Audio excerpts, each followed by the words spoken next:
Wow, kontes balet internasional diadakan di New York tahun ini. Ya Tuhan, itu pasti spektakuler. Eh, tapi, oh, betapa berbedanya hidupku 5 tahun yang lalu. Aku baru saja memenangkan kontes balet kota dan ayah tidak berhenti tersenyum bangga. Untuk merayakannya, dia mengantar kami semua untuk membeli es krim ketika tiba-tiba, aku tidak ingat banyak tentang hari itu setelah itu. Tapi aku kehilangan dia. Sedangkan aku selamat. Tapi aku mengalami luka yang mengubah hidup. Sejak itu, balet tidak lagi menjadi bagian dari hidupku. Dan di sana ada Bibi Robin dan sepupuku Nancy. Mereka sangat bersemangat dengan kompetisi ini. Aku bersumpah Nancy sudah mencoba 15 gaun. Baik bibiku maupun ibuku ketika dia masih hidup adalah balerina yang berbakat. Jadi, wajar saja jika Nancy juga mewarisi gen balet. Dia sekarang menjadi murid balet kota New York. Ini adalah sesuatu yang selalu kuinginkan, tapi sekarang hanya bisa ada dalam mimpiku. Tiba-tiba terdengar suara pintu dibanting dan teriakan mengagetkanku. Joyce, Joyce, Joyce, buka pintunya, ini aku, Dylan. Aku membuka pintu dan menatap dengan mata terbelalak ya, Dylan, saudara tiriku. Terakhir kali aku melihatnya adalah 5 tahun lalu, ketika ibu tiriku membawanya pergi. Apa yang dia lakukan di sini? Sebelum aku sempat bereaksi untuk mengajaknya masuk, dia bergegas menghampiriku. Kak, kau harus menyelamatkanku. Aku harus tetap di sini, oke? Apa? Sama sekali tidak. Apakah kamu tahu rumah siapa ini? Nah, ternyata ibunya seorang pecandu judi, sehingga terlilit hutang dan kabur dari preman. Dylan yang malang tak punya orang lain untuk diajak bicara. Aku berhasil membujuk bibiku untuk mengizinkan Dylan tinggal bersama kami, meskipun dia bersikeras bahwa ini hanya sementara sampai ibunya ditemukan. Sebagai anak-anak pada umumnya yang memasuki fase pubertas, Dylan bukanlah orang yang paling mudah untuk diajak hidup bersama. Dan coba tebak siapa yang harus melindunginya setiap saat? Ya, aku. Minggu lalu, dia memecahkan seluruh tumpukan piring. Kemarin, dia menempelkan permen karet ke rambut Nancy. Dan hari ini, dia meninggalkan skateboardnya di tengah ruang tamu. Dan menyebabkan Bibi Robin terbang melintasi ruangan dan mendarat dengan wajah telungkup. Aduh, Dylan, kamu harus lebih berhati-hati. Aku akan segera berangkat kuliah. Jadi aku tidak akan berada di sini untuk melindungimu. Mereka akan mengusirmu jika kamu masih seperti ini. Hah? Kampus? Apakah maksudmu administrasi bisnis yang membosankan? Kupikir kamu menyukai balet, bukan? Tidak, itu cuma masa lalu. Sekarang aku tidak menyukainya, sama sekali. Aku tidak percaya padamu. Apakah hanya karena kamu duduk di kursi roda? Siapa bilang berada di kursi roda berarti kamu tidak bisa terus mengejar minatmu terhadap balet? Ini membuatku tercengang. Kata-katanya telah menyadarkan sesuatu dalam diriku. Namun, kenyataan tidak sesederhana itu. Jadi dengan sedih aku menjawab, bukan hanya itu.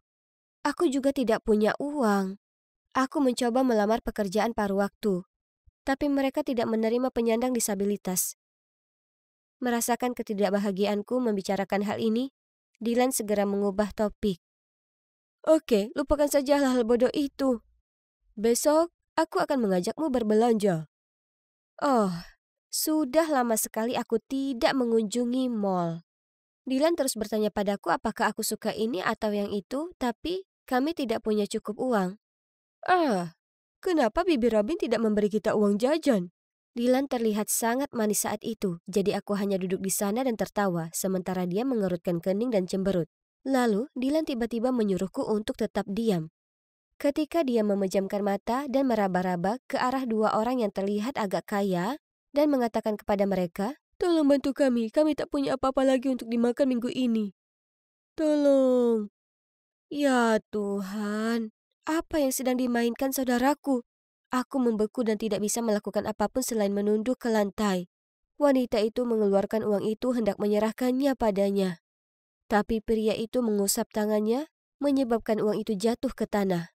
Dylan dengan cepat mengambilnya. Oh, astaga. Pria itu langsung meraih pergelangan tangannya. Tertangkap basah. Dia mengancam akan membawa kami ke polisi dan bahkan memintaku untuk berdiri karena dia mengira aku juga berpura-pura.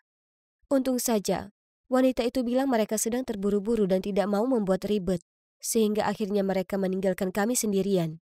Kami pulang, tapi jantung kami masih berdebar kencang, dan aku bisa melihat kaki Dylan gemetar. Lalu kami masuk ke dalam untuk melihat bibiku kedatangan tamu. Aku ternganga saat melihat siapa mereka.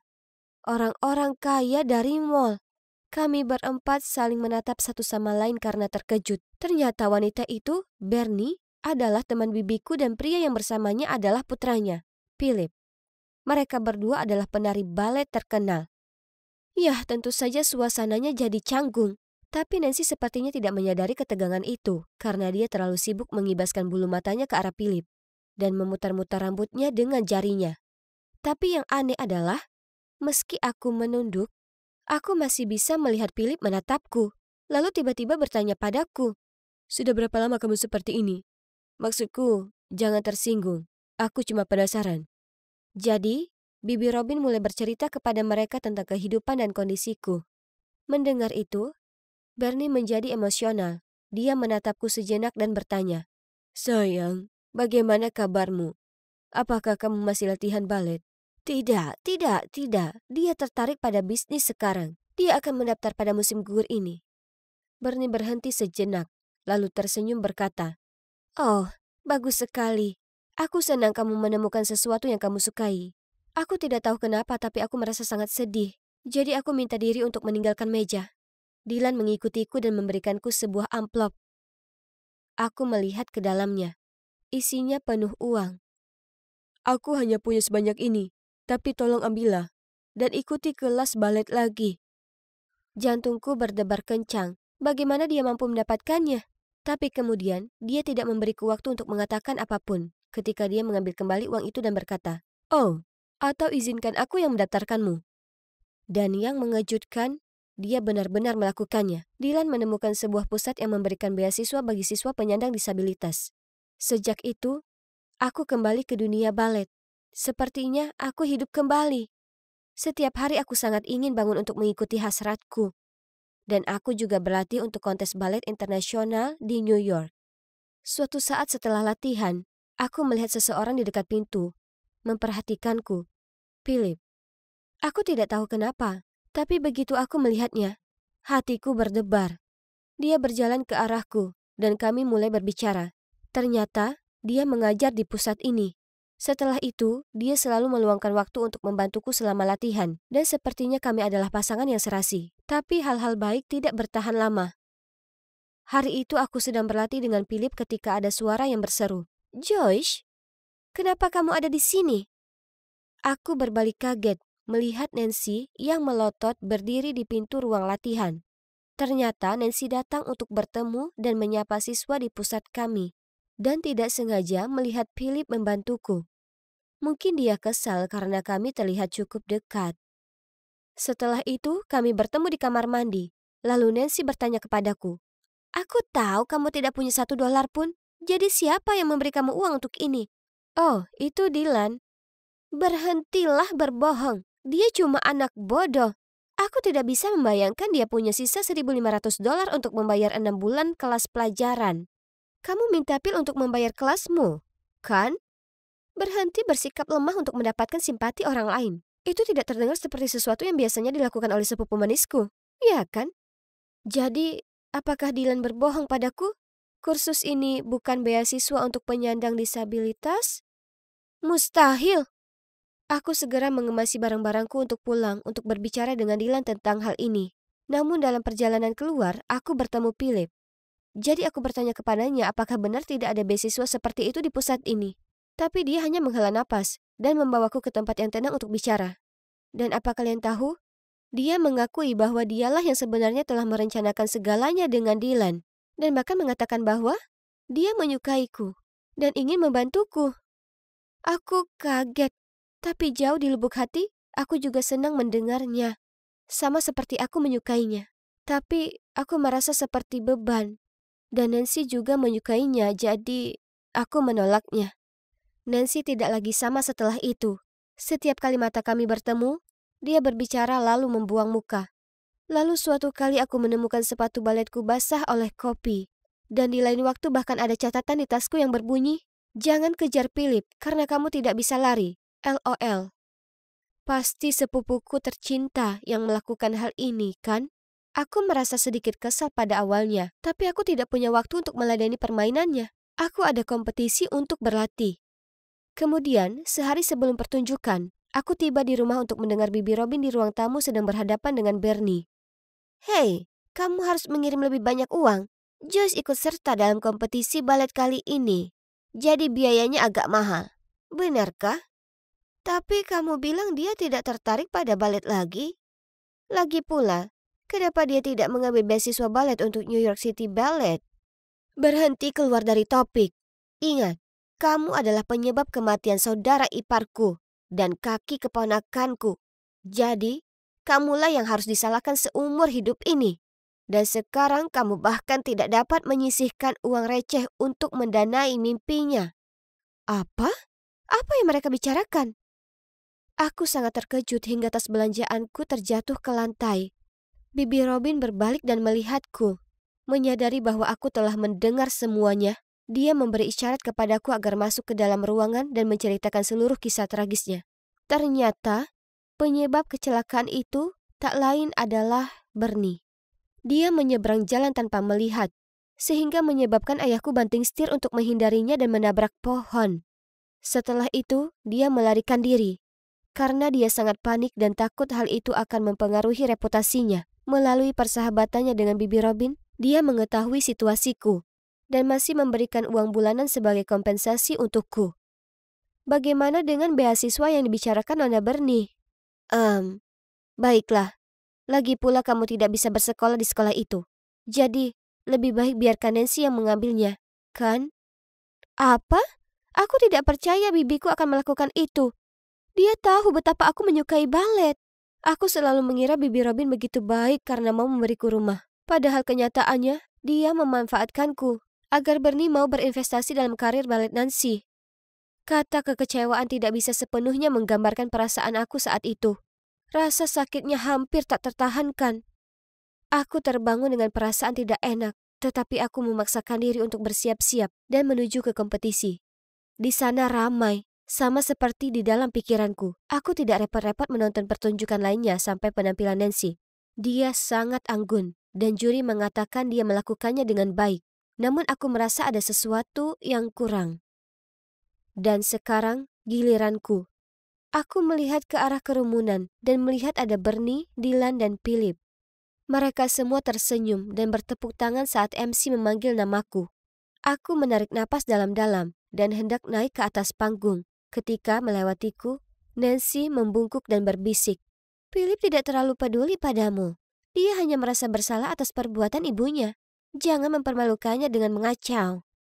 Tiba-tiba, aku merasa tidak bisa bergerak. Aku lupa semua gerakannya, dan dunia berputar. Tapi sebuah suara yang familiar membangunkanku. "Joyce, kamu lebih baik dari ini. Kami semua ada di sini untukmu, jadi jangan takut. Kamulah cahayanya, jangan biarkan kegelapan mengganggumu. Ayo bersinar dan tunjukkan pada mereka apa yang kamu punya." Aku merasa sangat tersentuh, dan itu berhasil. Aku mendapatkan kembali semangatku dan mengikuti arus. Seperti angsa yang telah tertahan begitu lama, aku hanya melakukan apa yang ingin kulakukan. Aku tidak peduli tentang apapun, siapapun. Saat ini, aku akan hidup untuk diriku sendiri. Dan mungkin para juri juga merasakan hal yang sama. Aku sangat bahagia mendengarnya. Hadirin sekalian, pemenang kontes ini adalah Joyce Baker. Semua orang datang untuk memberi selamat padaku, termasuk Bernie. Dia mencoba menahan air mata saat dia meminta maaf atas segalanya. Masa lalu adalah masa lalu, dan aku tahu apa yang terjadi adalah kecelakaan yang mengerikan. Itu adalah sesuatu yang harus selalu dia jalani, dan sepertinya itu sudah cukup. Jadi aku memeluknya dan mengatakan kepadanya bahwa tidak apa-apa. Karena yang penting aku bisa menari lagi. Dan rasanya luar biasa. Jadi, apa selanjutnya? Ya, aku tidak bersekolah di sekolah bisnis. Sebaliknya, aku melanjutkan karir baletku. Aku juga menjalani perawatan untuk kondisiku. Dan suatu hari nanti, aku berharap akan menaiki panggung, tampil bersama Philip. Ngomong-ngomong tentang Philip, Terima kasih atas bantuannya. Dylan dan aku pindah ke rumah kami sendiri. Dan Dylan baru saja mendapat beasiswa di SMA bergengsi, yang sepertinya sangat dia sukai. Oh, dan satu hal lagi, Philip dan aku sekarang resmi berpacaran. Dan ini dia, akhir dongengku yang bahagia. Teman-teman, teruslah kejar impian kalian meski ada kesulitan, karena semua hal baik menantimu di ujung jalan. Ini seperti mimpi yang menjadi kenyataan. Cowok tampan di hadapanku itu adalah Ethan, orang yang aku suka sejak aku berumur 14 tahun. Saat itu, Ethan adalah rekan bisnis ayahku. Jadi dia sering datang ke rumah kami untuk makan malam. Selama bertahun-tahun aku menyukainya diam-diam. Namun kini, di usia 19 tahun, aku akhirnya bisa jujur mengenai perasaanku. Jadi, ketika aku bertemu dengannya secara kebetulan di toko kelontong, rasanya memang begitu. Dia mengundangku untuk minum di kafe terdekat, dan kami langsung cocok. Kami mulai sering kencan, dan sekarang kami menjadi pasangan resmi. Hanya ada satu hal yang membuatku khawatir. Ethan baru saja bercerai dan memiliki seorang putri berusia 10 tahun. Clarice selalu ada di sisinya. Sambil melamun, aku tidak bisa menyembunyikan diri dari pikiran menjadi ibu tiri seseorang. Ya ampun, aku belum ingin menjadi seorang ibu. Jangan khawatir, Clarice adalah anak yang lucu. Aku tahu kalian berdua akan akur. Clarice memberiku senyuman licik saat dia melihatku. Ikan lain terpancing. Hah? Hei, itu bukan cara yang benar. Minta maaf, sekarang. Ethan segera berkata. Clarice mengeluarkan suara keras. Lalu dengan enggan meminta maaf. Hebat. Kapan berteman dengan gadis nakal berusia 10 tahun jadi hal yang menyenangkan? Aku memahami ini lebih baik karena aku memiliki adik perempuan. Entah dia membuatku pusing atau marah padaku karena ingin permen. Dan aku yakin Clarice juga akan melakukan hal yang sama. Suatu hari, Ethan menelponku dengan panik dan mengatakan bahwa dia ada urusan mendesak. Mereka memberitahuku di saat-saat terakhir. Aku tidak punya waktu untuk mencari babysitter. Bisa bantu rawat Clarice selama beberapa hari? Apa? Aku baru saja bertemu gadis itu, dan sekarang aku harus memikirkannya selama beberapa hari? Aku masih tidak tahu harus berkata apa sementara Ethan melanjutkan. Aku akan menebusnya setelah ini. Dan kemudian, hal berikutnya yang ku ketahui, Clarice ada di depan pintu rumahku. Astaga, seseorang tolong aku. Ya, kamu tahu gadis-gadis seusia itu, seperti adik perempuanku. Aku terus mengutarakan kata-kataku sementara Mike hanya tersenyum dan sedikit menggelengkan kepalanya. Aku harus membuatnya menyukaiku untuk menyenangkan hati Ethan. Jadi, Mike sayang, bisakah kamu ikut jalan-jalan bersama kami? Serius? Tolong, bukankah kamu baik-baik saja dengan para wanita? Bagus, kamu tahu aku tidak bisa mengatakan tidak padamu. Aku membawa Clarice ke taman hiburan. Dia mengerutkan kening saat dia melihat Mike. Siapa ini? Aku tidak suka orang asing. Aku tersenyum dan berkata, ini Mike, dia sangat keren dan aku tidak peduli. Cindy, kamu menyeretku ke dalam situasi seperti apa? Sobat, aku harus bertanya pada diri sendiri pertanyaan itu. Ini tidak seperti yang kubayangkan. Tamasya berubah menjadi kompetisi di antara mereka. Clarice menantang Mike untuk bermain game demi game dengannya sampai dia menang. Pada akhirnya, mereka bermain dengan senjata air, dan aku tahu pasti Mike membiarkan dia menang. Tapi begitu dia melepaskan pistol airnya, Clarice menyemprotkan air ke seluruh tubuhnya, membuatnya basah kuyup. Ups, apa ini? Itulah harga yang harus dibayar bagi yang kalah.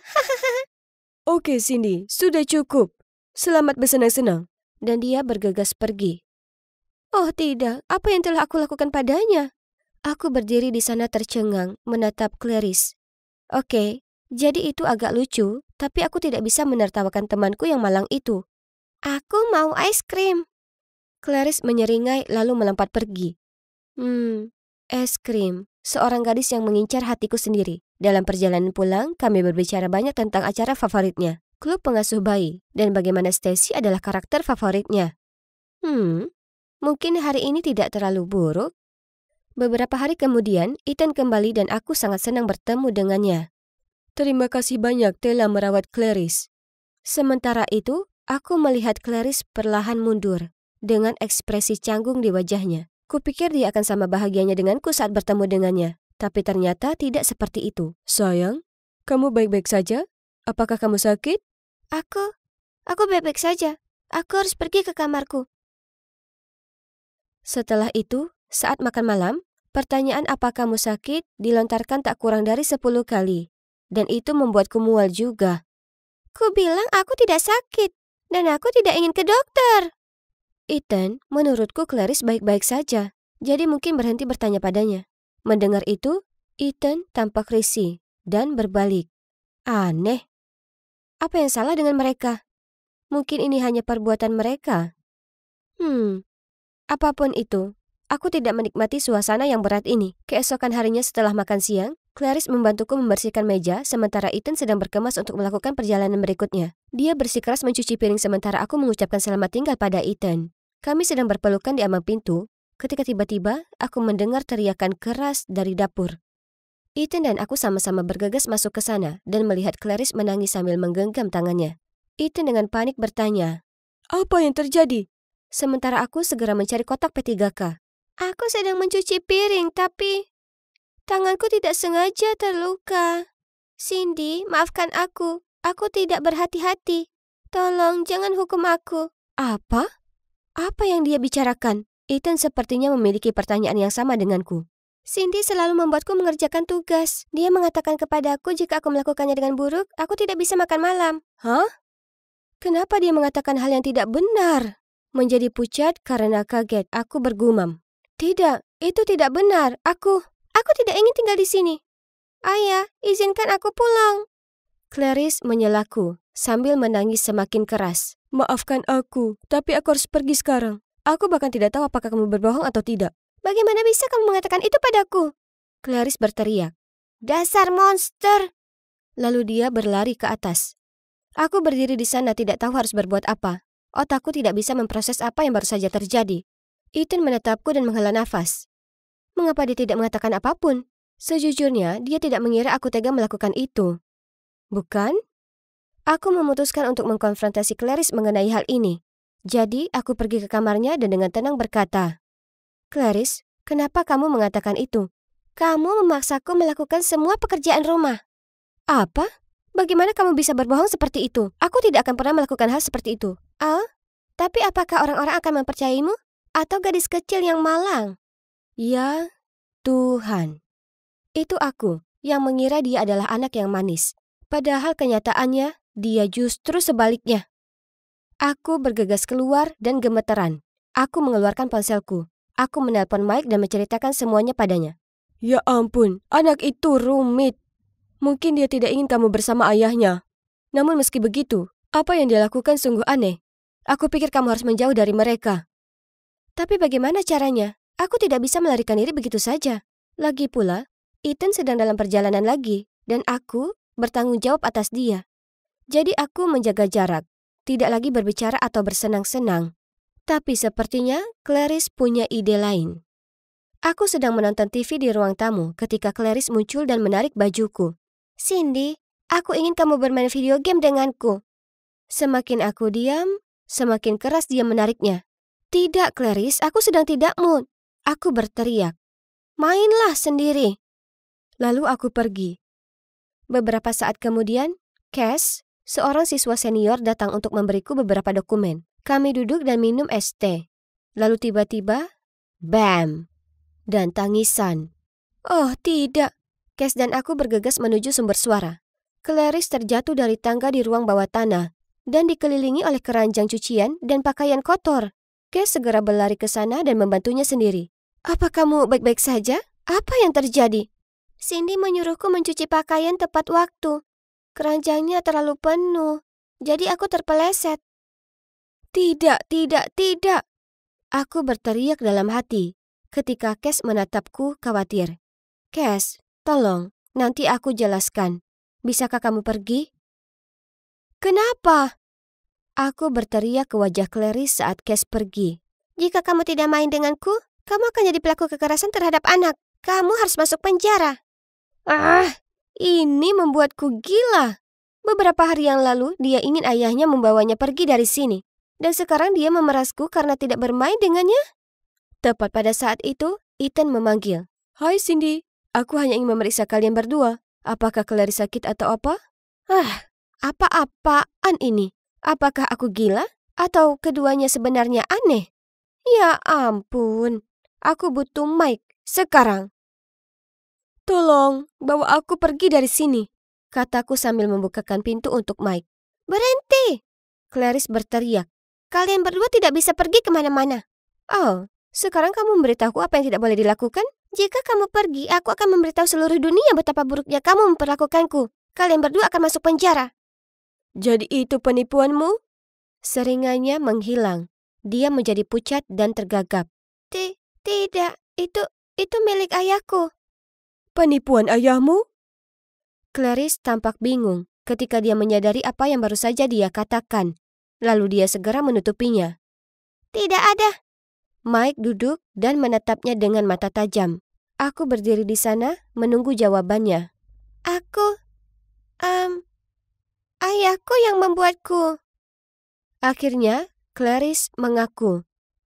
Ternyata, Ethan adalah seorang penipu profesional yang menipu gadis-gadis muda kaya agar memberinya uang. Lebih buruk lagi, dia menyeret putrinya ke dalam rencananya. Rencananya seperti ini. Dia menggunakan ketampanannya untuk menggoda para gadis, lalu kelucuan Clarice untuk mendapatkan empati para gadis. Setelah itu, dia akan melakukan perjalanan bisnis di menit-menit terakhir dan meminta mereka untuk menjaga Clarice. Sementara itu, Clarice berpura-pura sakit parah. Ketika Ethan kembali, dia akan membujuk gadis-gadis itu untuk menyerahkan uang untuk biaya rumah sakit. Lalu dia dan Clarice akan menghilang dari kehidupan mereka. Awalnya dia menyuruhku melakukan apa yang dia katakan dan akan membelikanku sepeda. Bagaimana dengan kebohongan yang kamu buat? Tanyaku masih kaget. Aku mengarang alasan itu agar ayah membawaku pergi. Aku sangat menyukaimu. Jadi aku tidak ingin rencananya berhasil. Lalu kenapa kamu terus bertingkah? Karena Cindy marah padaku, dan aku ingin dia bermain denganku. Jadi aku melakukan trik itu lagi. Air mata mengalir di wajahku. Sulit dipercaya. Aku dengan sukarela masuk ke dalam perangkapnya sejak awal. Dia bahkan tidak perlu berbuat banyak. Aku merasa seperti orang bodoh. Setelah itu, kami mengungkap kejahatan Ethan. Clarice juga membantu kami. Ternyata, dia bangkrut. Itulah sebabnya istrinya meninggalkan dia. Dan kenapa dia tidak lagi menjadi rekan bisnis ayahku. Ethan ditangkap, tapi ibu Clarice sedang berada di luar negeri. Dan dia menolak kembali untuk putrinya. Sejujurnya, aku mencintai Clarice. Dan aku tidak ingin dia tinggal di panti asuhan. Jadi aku membiarkannya tinggal di tempatku untuk sementara waktu sebelum aku menceritakan semuanya kepada orang tuaku. Jelas, orang tuaku memiliki kapasitas dan kekuatan lebih untuk menghadapi hal ini. Butuh beberapa saat bagi Claire melupakan rasa bersalahnya dan menyesuaikan diri. Namun hubungan kami jadi lebih baik. Dia adalah gadis manis dan pintar yang pantas mendapatkan yang lebih baik dari yang diberikan orang tuanya. Lalu suatu hari, aku pulang dari kampus dan menemukan Clarice sedang meletakkan beberapa mawar di meja makan yang sudah ditata secara romantis dengan lilin dan stik. Cindy, kamu kembali. Bagaimana bisa kamu menyiapkan makan malam lengkap seperti ini? Clarice tidak berkata apa-apa, hanya terkikik dan berlari ke kamarnya. Seseorang memelukku dari belakang.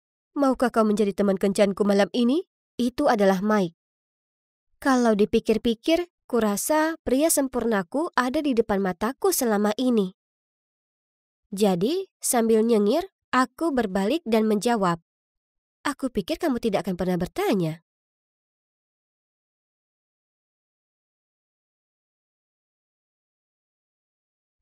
Susan, ayo cepat atau kita bakal telat nonton House of Gucci. Tunggu dulu, mana Susan? Aku mencari-cari dan melihat temanku berdiri di sana. Lola, bukankah itu mobilmu? Kulihat arah yang ditunjuk Susan, dan kulihat mobil kesayanganku rebahan di bagian belakang truk derek. Hebat, satu-satunya sarana transportasi kami diderek karena parkir liar. Begitu berat untuk perjalanan nonton film. Ya sudah, kita akhiri saja hari ini. Jalan pikiranku terhenti ketika, sesuatu jatuh di bajuku. Burung bodoh itu. Tak bisa dipercaya, ini kaos baruku. Dan sekarang kaosnya terkena kotoran burung. Oh ya, selamat datang di hari yang normal di hidup seorang Laura pembawa sial. Ya, aku sudah dijuluki itu sejak masih kecil. Semua kerabatku, kecuali orang tuaku, selalu ekstra waspada terhadapku. Lalu saat aku 12 tahun, selama pertemuan keluarga yang membosankan, aku tak sengaja dengar perdebatan panas antara pamanku dan orang tuaku. Berhentilah mengingkari. Gadis itu sial. Kirimkan dia ke sekolah asrama. Di mana saja, selama dia jauh dari keluarga ini. Kau ini bersikap tak masuk akal. Ini putriku yang kau bicarakan. Fakta kalau kau kehilangan pekerjaanmu tak ada hubungan dengannya. Dia cuma anak-anak. Itu benar. Ini bukan salah Lola.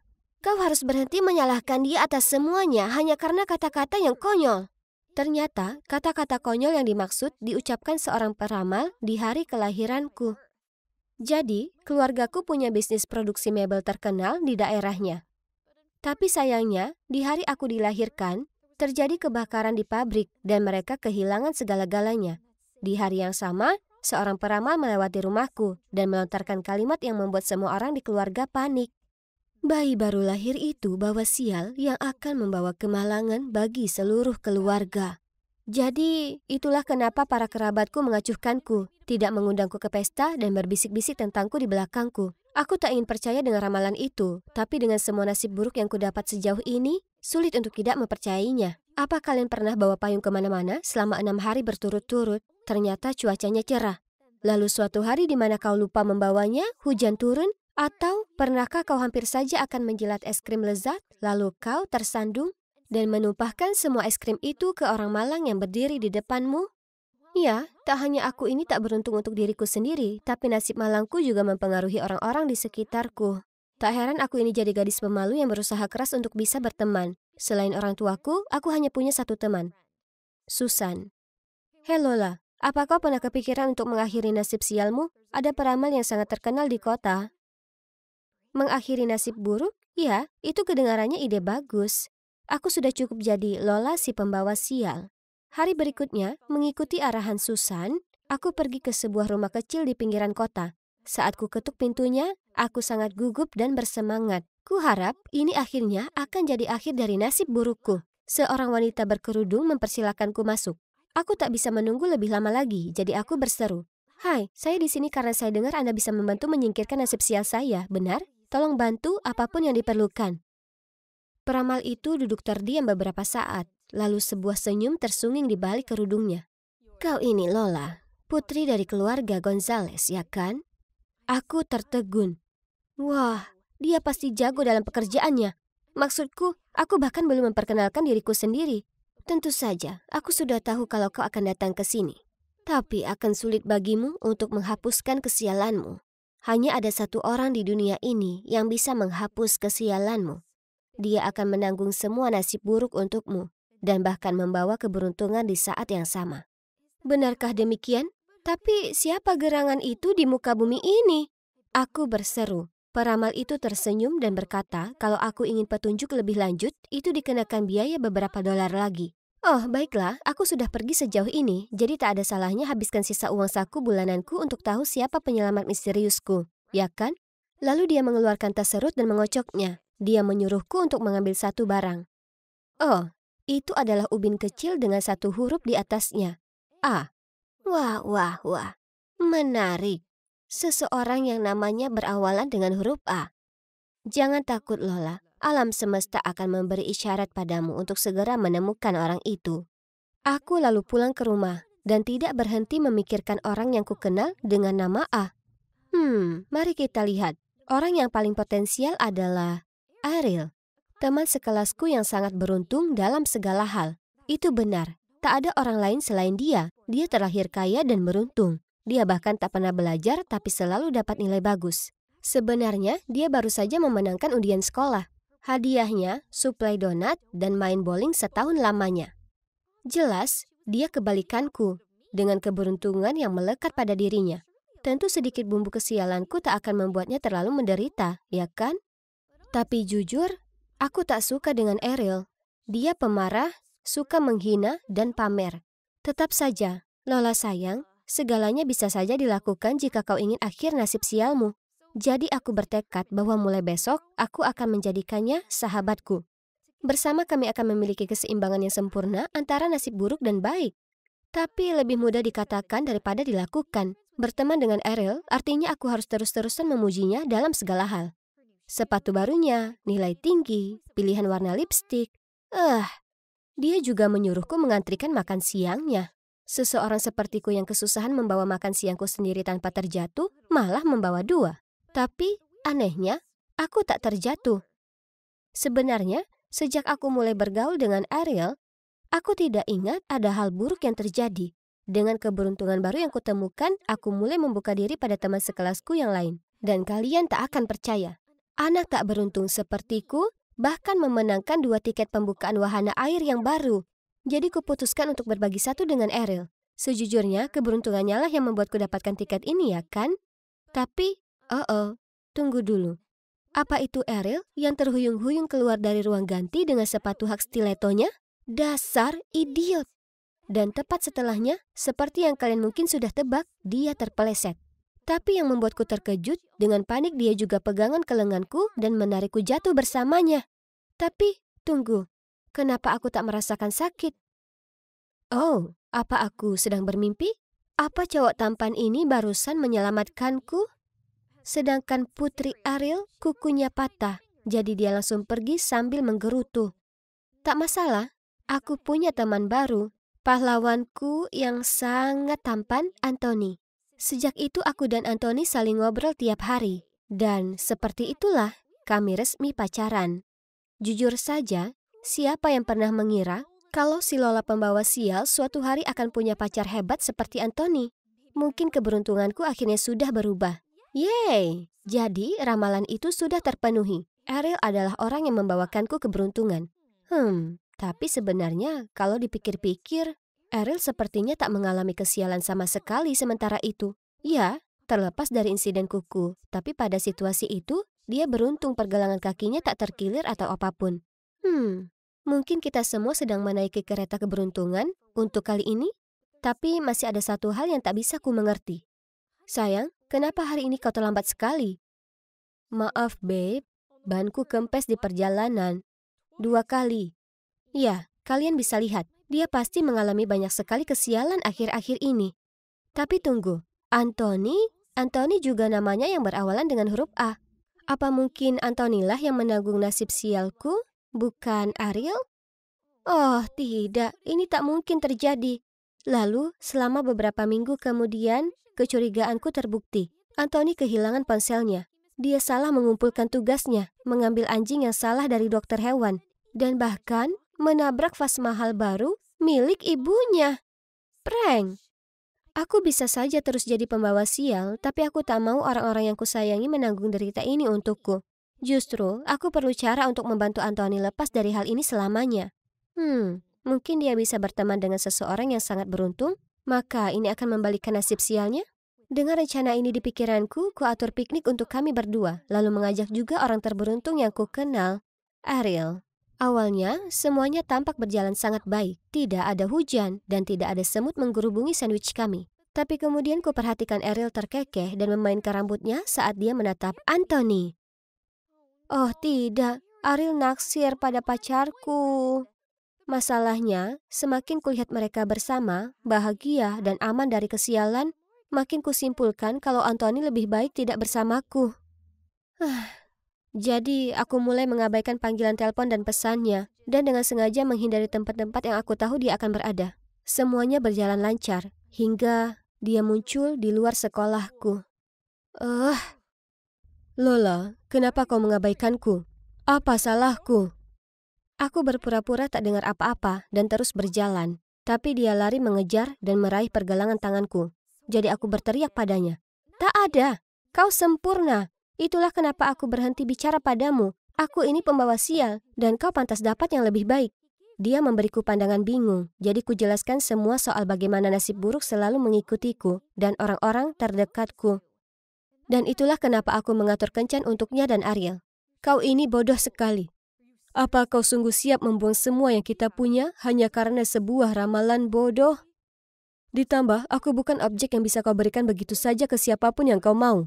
Lalu dia bergegas pergi. Ini buruk sekali. Sekarang aku sudah kehilangan pacarku yang luar biasa, manis dan penuh perhatian, dan aku hanya bisa menyalahkan diri sendiri.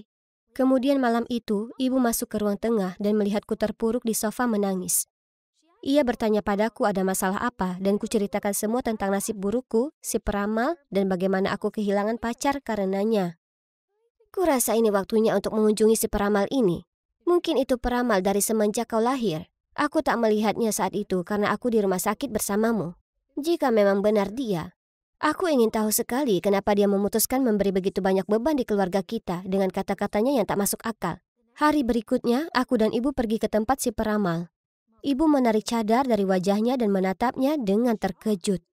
Ternyata mereka bersekolah bersama, dan dulu wanita ini iri dengan nasib baik ibuku. Kecemburuan yang tak pernah bisa dia lupakan. Jadi dia berusaha menyabotase ibu dengan mengatakan ramalan konyol itu tak hanya kepadaku, tapi juga pada seluruh keluarga kami. Memikirkan itu, sepanjang masa anak-anakku, kerabatku memperlakukanku seperti jimat sial.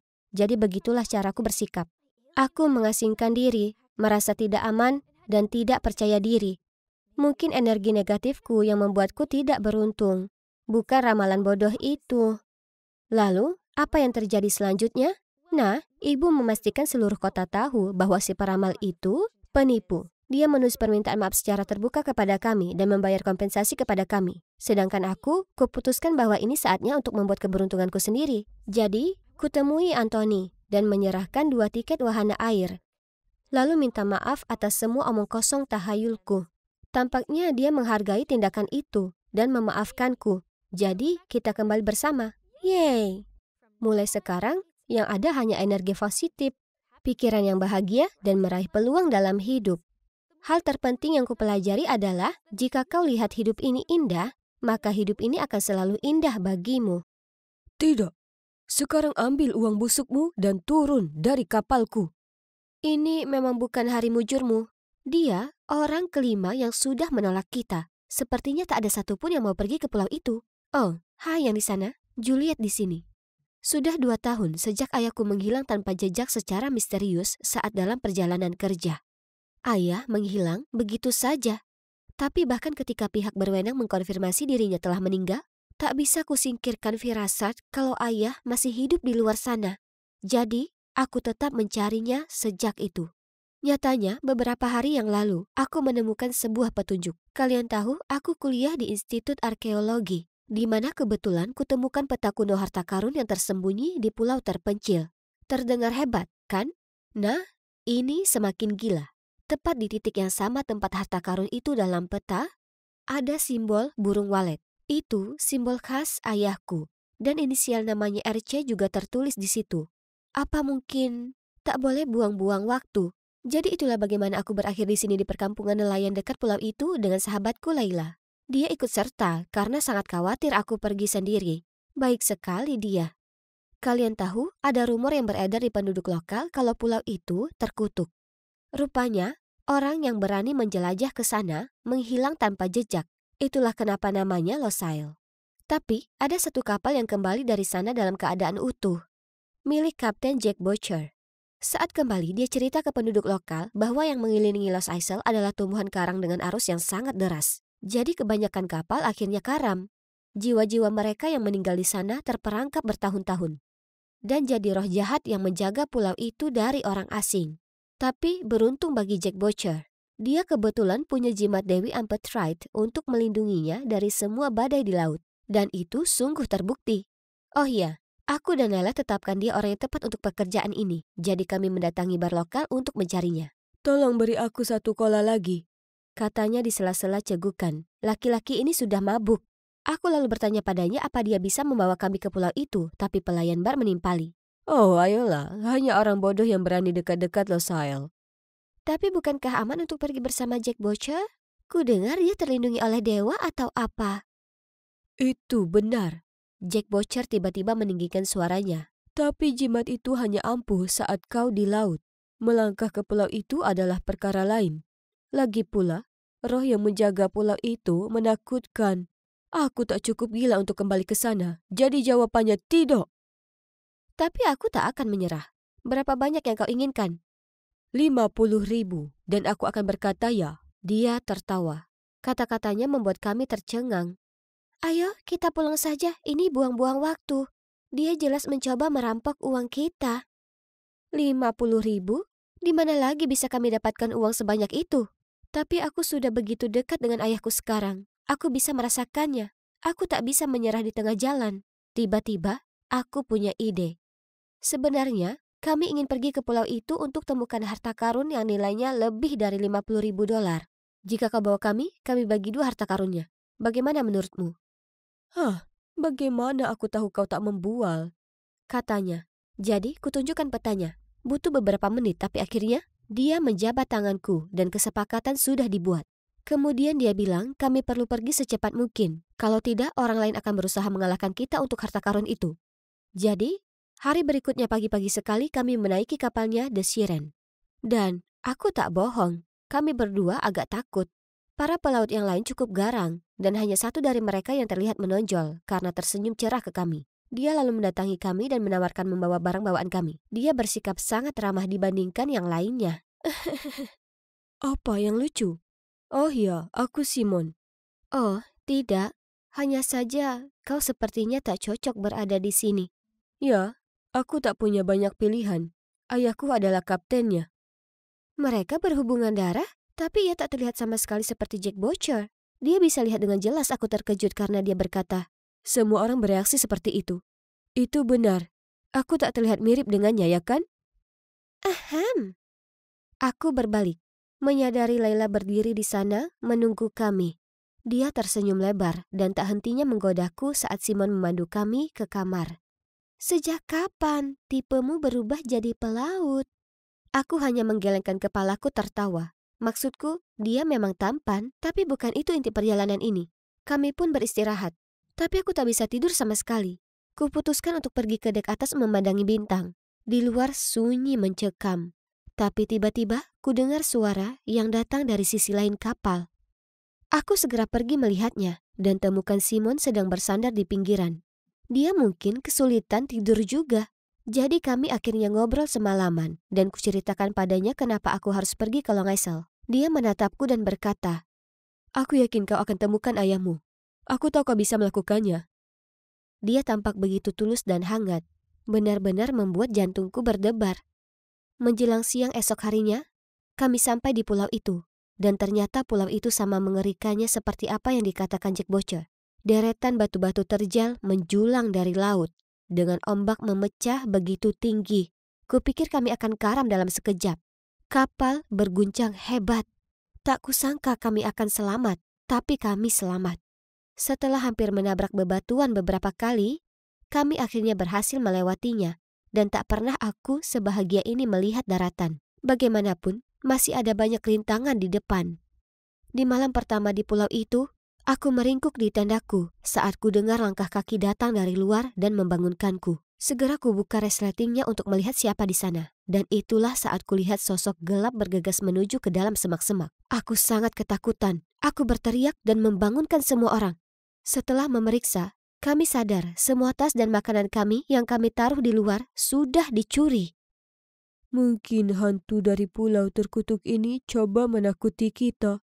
Kurasakan Laila gemetaran di sampingku, sementara aku berusaha keras tampak biasa saja. Tapi Simon tiba-tiba bicara.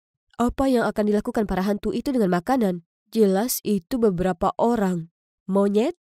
Ya, itu pasti monyet. Ya kan, nak? Nyatanya, mereka mungkin kembali. Jadi sebaiknya kita tetap waspada. Selama sisa malam itu kami bergantian menjaga tenda. Lalu saat matahari muncul, kami mengemasi tenda kami dan melanjutkan perjalanan melintasi hutan. Juliet, apa benar ada hantu di pulau ini? Hantu itu tak nyata, Laila. Aku memulai, tapi kemudian kudapati diriku sendiri berteriak. Kaki kananku terjatuh dan tiba-tiba aku jatuh ke dalam sebuah lubang. Untungnya Simon di dekat situ dan meraih lenganku tepat waktu. Segera ku tengok ke bawah dan melihat ada puluhan patok kayu yang runcing ada di dasar lubang. Apa-apaan ini?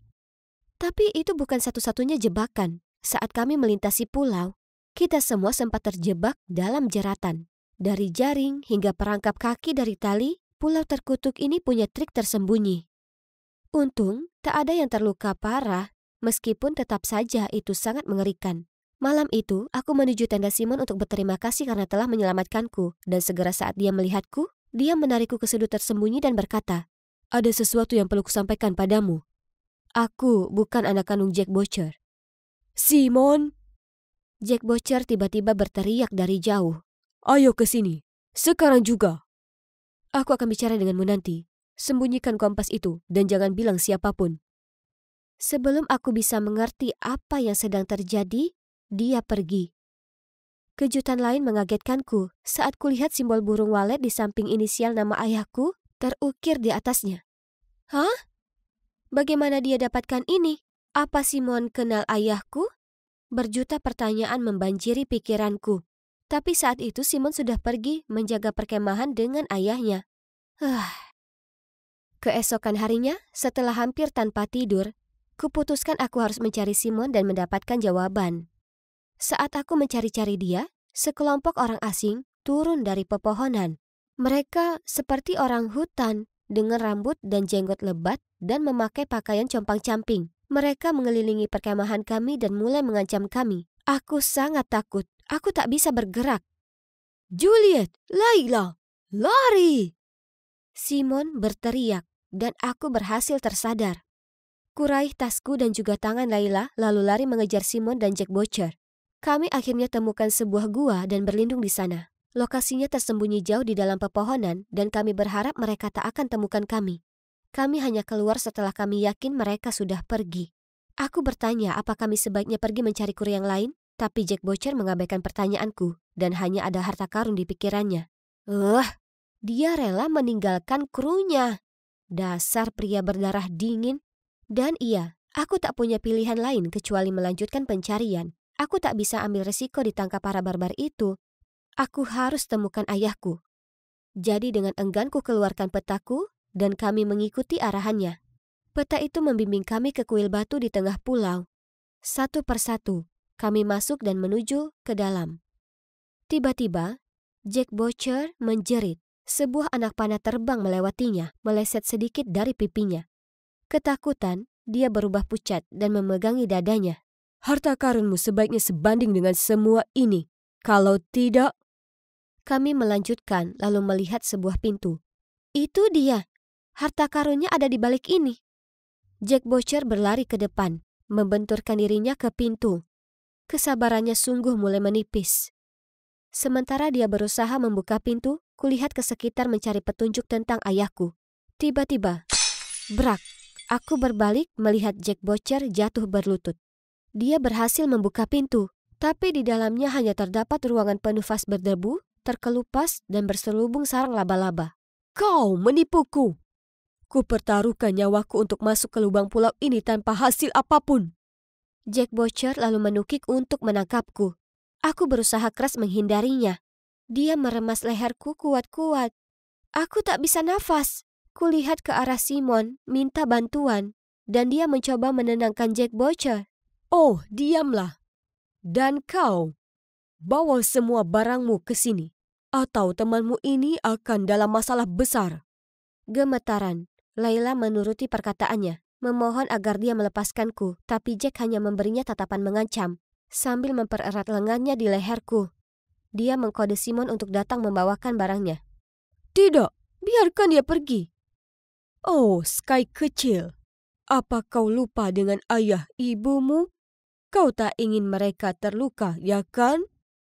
Aku sudah cukup berbuat banyak untukmu. Apa yang mereka berdua bicarakan? Ada apa ini? Kepalaku berputar, dan dalam kondisi sesak nafas, aku perlahan kehilangan kesadaran dan pingsan.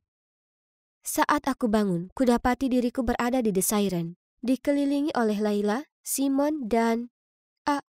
Ayah? Apa aku bermimpi? Apakah ini benar ayah? Mataku kabur karena air mata. Aku bergegas mendekat dan memeluk ayahku.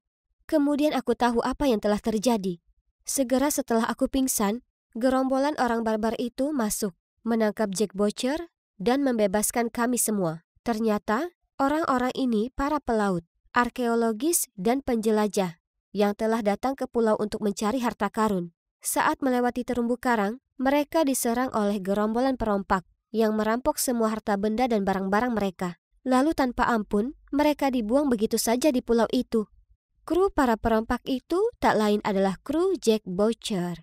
Semua legenda tentang pulau itu, termasuk jimat Amphitrite, adalah karangan Jack Boucher sendiri. Mengira dia bisa menutupi kejahatannya dengan mencegah orang-orang mendekati pulau itu. Wow, pria itu sungguh monster. Aku tahu ada yang mencurigakan tentangnya. Tapi untungnya, dengan mengambil kesempatan para perompak berlayar ke pulau itu, kumpulan korban bersekongkol menangkap mereka dan membebaskan diri dari pulau terpencil itu. Sedangkan Simon, kasihan Simon, dia telah melalui begitu banyak hal. Dia sebenarnya merupakan salah satu korban. 2 tahun lalu, dia dan orang tuanya juga dibuang di pulau itu. Khawatir anak mereka tak akan selamat, orang tuanya memohon Jack Boucher untuk menjadikannya bagian dari kru. Melihat Simon yang kuat dan sehat, Jack Boucher setuju. Dengan satu syarat, jika Simon mengkhianatinya, orang tuanya akan dieksekusi. Berkat Simon, para korban bisa selamat hingga hari ini. Setiap kali kapal mendekat ke pulau, dia akan menyelundupkan makanan dan kebutuhan ke dalam tong dan membiarkannya terapung ke pantai. Langkah yang pintar. Oh, dan bukan itu saja. Ketika Simon berada di pantai, dia telah bertemu ayahku. Dan mereka bahkan sudah bicara sebelum Simon akan naik kapal dan bergabung dengan kru. Tolong, berjanjilah jika kau berhasil kabur. Coba temukan putriku dan berikan padanya ini sebagai tanda kalau aku masih hidup dan baik-baik saja. Aku janji. Aku tak percaya ini. Ini semua berkat Simon yang sudah menemukan ayahku. Dia tersenyum baik padaku dan ayah lalu berkata, "Lihat, aku tak pernah ingkar janji." Oh iya, ketika kapal berlabuh, para perompak langsung ditangkap.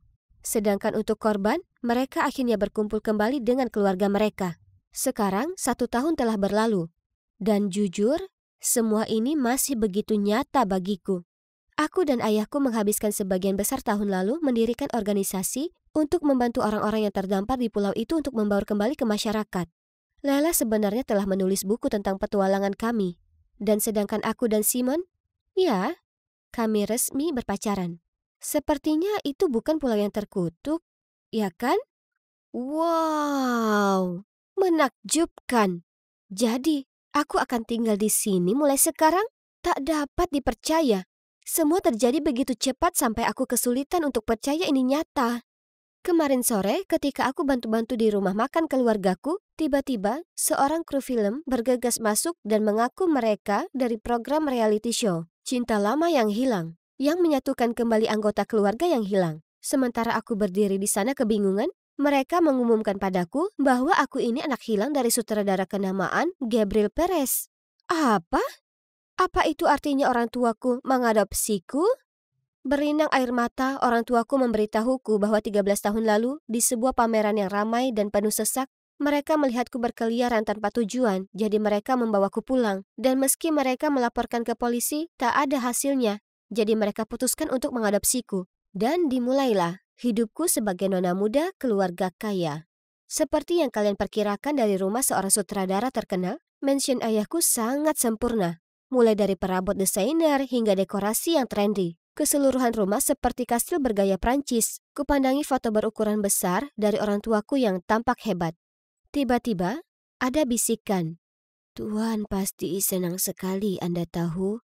Istri keduanya tak bisa memberinya anak setelah bertahun-tahun lamanya. Ya.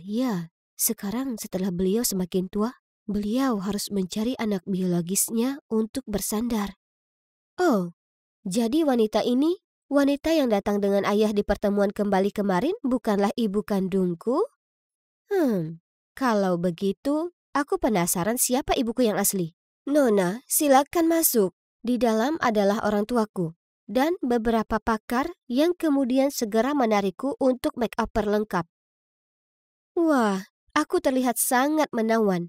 Rambutku sangat mengkilap dan make up ini membuatku terlihat glamor.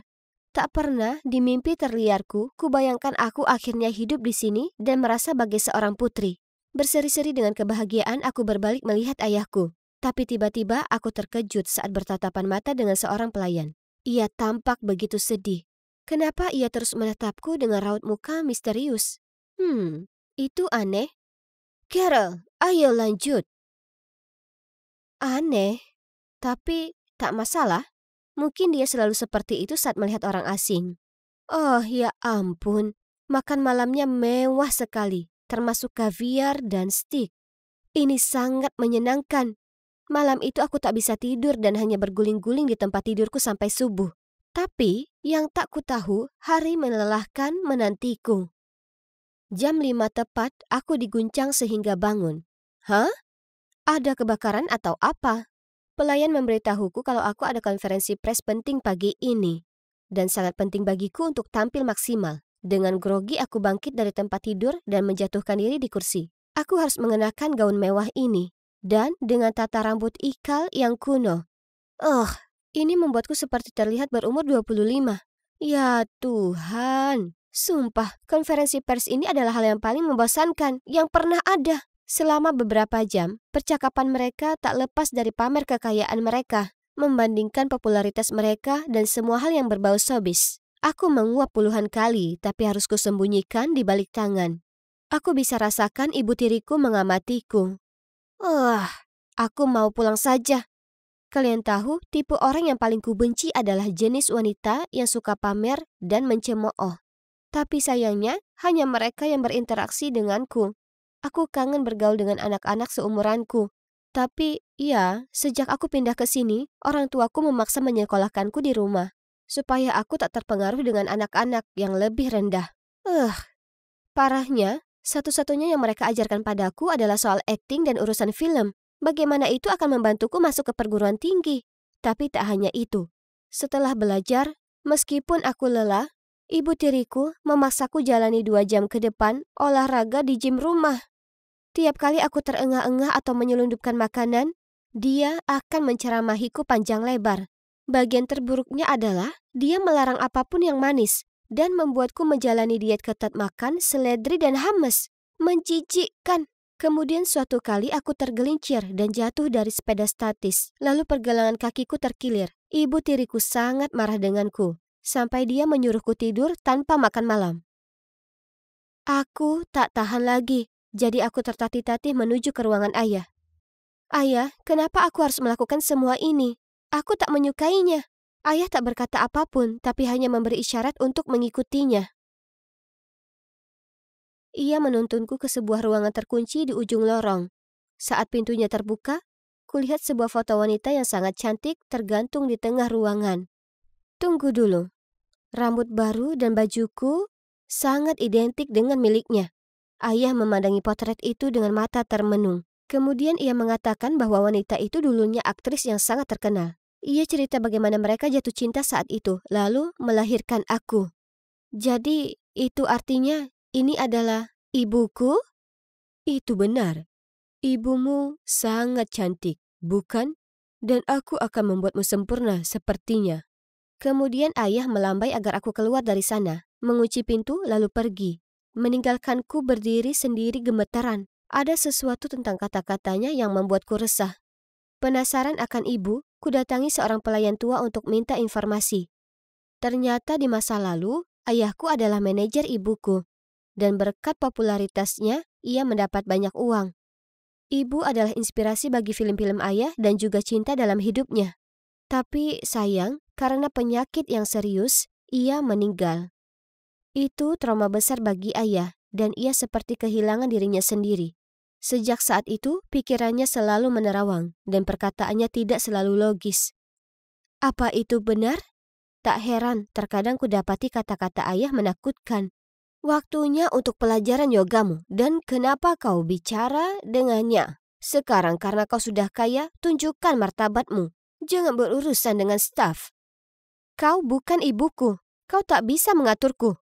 Beraninya kau, aku hanya baik padamu karena ayahmu yang memintaku. Gadis kecil bodoh sepertimu tak ada artinya buatku. Kau jahat sekali, tak heran kenapa. Kau tahu, ibuku ratusan kali lebih cantik darimu. Itulah kenapa ayah ingin membuatku menjadi sepertinya. Kau,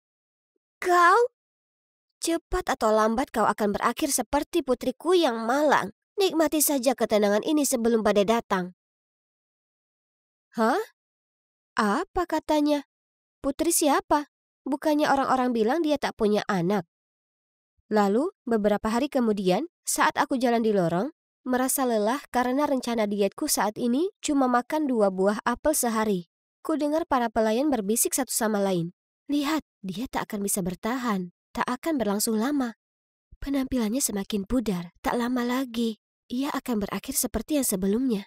Apa yang sebelumnya? Aku mendekat bertanya. Tapi saat melihatku, mereka langsung membuat alasan untuk kabur dari lokasi. Tiba-tiba, seseorang mendekat ke telingaku dan berkata, "Cobalah untuk mempertahankan penampilanmu. Kalau tidak..." Hah? Aku berbalik dan melihat itu adalah pelayan yang aneh, Carol. Saat kulihat dia beranjak pergi, aku bertanya-tanya apa yang dia maksud dengan hal itu. Jelas dia tak menyukaiku. Tapi kenapa? Jujur, ada begitu banyak hal yang membingungkan tentang keluarga ini. Semuanya jauh dari kata normal. Mungkin saja tempat ini ada di planetnya sendiri. Mereka menyembunyikan sesuatu dariku. Aku hanya perlu mengungkapnya. Suatu hari, sementara Ayah dan Patricia pergi ke suatu acara, aku menyelinap ke kamar mereka dan mencari-cari kunci menuju ke ruang rahasia. Ketemu. Kuncinya tersembunyi di kotak perhiasan tua. Dan wah, ruangan ini penuh dengan foto dan DVD serta barang lainnya. Kutemukan sebuah album berlabel Keluarga Bahagia. Dan ada begitu banyak foto Ayah dan Patricia dengan bayi perempuan kecil yang cantik. Ada satu foto anak perempuan itu berulang tahun ke-10. Tertulis di belakangnya, 12/15/2014. Selamat ulang tahun kesayangan kami yang manis, tetaplah jadi Carol yang cantik. Carol? Tahun kelahiran itu, mata hijau, apa mungkin? Itu dia. Bayi perempuan itu adalah Carol si pelayan. Mungkin masa puber yang melanda mengubah penampilannya. Dan ia tak secantik dulu lagi, tapi aku masih bisa kenali paras lamanya. Jadi, Carol itu nona muda yang sebelumnya, dan juga putri malang yang disebutkan oleh Patricia. Itu masuk akal karena sepertinya Patricia lebih sering berinteraksi dengannya daripada pelayan yang lain. Aku bahkan memperhatikannya membantu Carol bereskan piring. Aku masih tercengang dengan rahasia yang baru saja ku ketahui. Saat ku tengok dari jendela dan lihat ayahku parkir di halaman. Panik, ku ambil foto itu dan lari keluar dari sana. Aku harus tinggalkan tempat ini. Kalau tidak aku akan berubah jadi Carol yang lain. Aku terus berlari. Tapi kemudian aku menabrak Patricia. Oh tidak. Tolong lepaskan aku. Aku tak ingin hidup seperti ini lebih lama lagi. Kumohon. Patricia merebut foto itu dari tanganku, lalu meraih pergelangan tanganku dan menyeretku. Lepaskan aku. Masuk ke dalam mobil. Kemana kau akan pergi? Ke rumah orang tua angkatku. Di perjalanan kami, Patricia cerita padaku semuanya. Dia dulunya aktris terkenal yang bertemu, lalu jatuh hati pada Gabriel. Awalnya, dia tak keberatan mencapai standar kecantikannya. Tapi kemudian dia sadar kalau cara dia bersikap dan berpakaian semuanya didasarkan pada mendiang istrinya. Dia kira kalau memiliki anak akan mengubahnya, jadi mereka mengadopsi Carol. Dia sangat cantik saat masih kecil, jadi mereka memanjakannya dan membawanya kemanapun untuk dipamerkan. Tapi saat dia makin dewasa, wajah cantiknya mulai pudar, jadi Gabriel jadikan dia pelayan mereka. Ayahku butuh gadis cantik untuk menggantikannya, untuk jadi inspirasinya, jadi ia putuskan untuk cari yang lain. Faktanya, dia tak punya putri yang hilang. Sebaliknya, dia sewa detektif pribadi untuk mencari kasus anak hilang yang tak terpecahkan, lalu temukan aku. Oh my God, tak bisa dipercaya. Sekarang Patricia juga jenuh jalani kehidupan seperti ini dengan pria yang masih terobsesi dengan istrinya yang sudah tiada. Tapi dia merasa kasihan ke Carol dan juga padaku. Jadi, baiklah, ternyata Patricia tak sejahat yang kukira. Sebaliknya, dia cukup malang. Kami menyesal membiarkanmu pindah ke rumah itu. Aku tahu ada sesuatu yang tak beres dengan situasinya, tapi aku ingin kau bahagia tanpa harus khawatir soal uang. Jadi, kami melepaskanmu. Harusnya kami menyadari, kami sangat menyesal. Aku minta maaf tak bisa menghentikan Gabriel. Dia bertindak terlalu jauh. Aku terisak di pelukan ibu saat kulihat Gabriel. Dia merangsek masuk dan menyeretku bersamanya. Ini milikku, jadi dia ikut denganku. Kau tak bisa membelinya begitu saja, dia putriku. Tepat di saat itu, adikku Hana tiba di rumah dari sekolah. Mata Gabriel berbinar saat melihatnya. Lalu dia langsung bergegas datang dan mencengkram lengannya. Hahaha, kalau begitu aku akan ambil yang ini. Tak begitu cantik, tapi aku bisa mengusahakannya. Kami semua menyerbunya dan membebaskan Hana dari cengkramannya. Gabriel tampak panik dan menolak untuk pergi. Orang tuaku harus mengiringnya keluar dari rumah, lalu menelpon polisi. Jadi, bagaimana sekarang? Nah, awalnya aku cukup marah dengan orang tuaku yang biarkan aku pergi begitu saja. Tapi kurasa mereka hanya ingin aku tak mengalami kesusahan uang atau semacamnya. Jadi, kumaafkan mereka dan kami semua sekarang hidup sederhana, tapi bahagia menjalankan rumah makan. Carol dan ibunya kadang berkunjung. Mereka pindah keluar dari mansion Gabriel dan sepertinya lebih bahagia saat ini. Sedangkan Gabriel, sepanjang sepengetahuanku, dia masih mencari kecantikan sempurna untuk menggantikan istrinya yang sudah meninggal. Ada bagian dari diriku yang merasa kasihan padanya. Tapi syukur, dia tak bisa lagi mendekatiku atau keluargaku, karena kami punya surat perintah larangan terhadapnya. Mengingat kembali semuanya, sekarang aku tersadar kalau aku sudah punya semua yang kubutuhkan. Baiklah, kami mungkin tak kaya, tapi kami punya kebaikan, cinta, dan kebahagiaan. Dan percaya padaku, hal tersebut jauh lebih penting daripada kantong-kantong yang penuh berisi uang. Ya, ini ada banyak uang lagi yang perlu ditambahkan ke tumpukan itu. Oh, hey, aku Zoe. Seorang lulusan baru yang menjadi pekerja kantoran dengan gaji yang buruk. Aku hampir tidak mampu membayar makanan dan sewa, apalagi memikirkan utang kuliahku. Sebenarnya tidak masalah jika itu hanya aku, karena aku bisa hidup dari mie kuah. Tapi aku juga harus memikirkan Berdi, adik perempuanku. Oh, dia sudah kembali dari sekolah. Zoe, aku menemukan ayah hari ini. Hah? Aku menatapnya dengan senyum masam. Sebenarnya ini bukanlah hal baru. Soalnya orang tua kami meninggal saat Berdi masih balita, jadi sekarang dia ingin memiliki orang tua seperti teman-temannya. Dia sering berkata padaku, Zoe, kamu seperti ibuku, tapi Clara dan Polly punya ayah juga, dan aku menginginkannya. Dia begitu polos sehingga setiap kali dia melihat pria berwajah ramah di jalan, dia bertanya padaku, apakah itu ayahku? Ayo, sini. Bagaimana sekolah hari ini? Ayah sangat tampan dan dia tinggal di rumah besar. Ayo, aku akan membawamu menemuinya. Ya ampun, ini bukan cuma rumah, ini rumah besar. Bingung, aku hendak menanyai Berdi tentang hal ini. Tetapi dia mulai membunyikan bel berulang kali. Sebelum aku bisa menghentikannya, seorang yang tampak seperti kepala pelayan keluar dan dengan senang hati membawa kami masuk tanpa mempertanyakan apapun. Itu aneh. Aku meminum es tehku dan mengamati kemegahan tempat itu, menyerap energi yang kaya.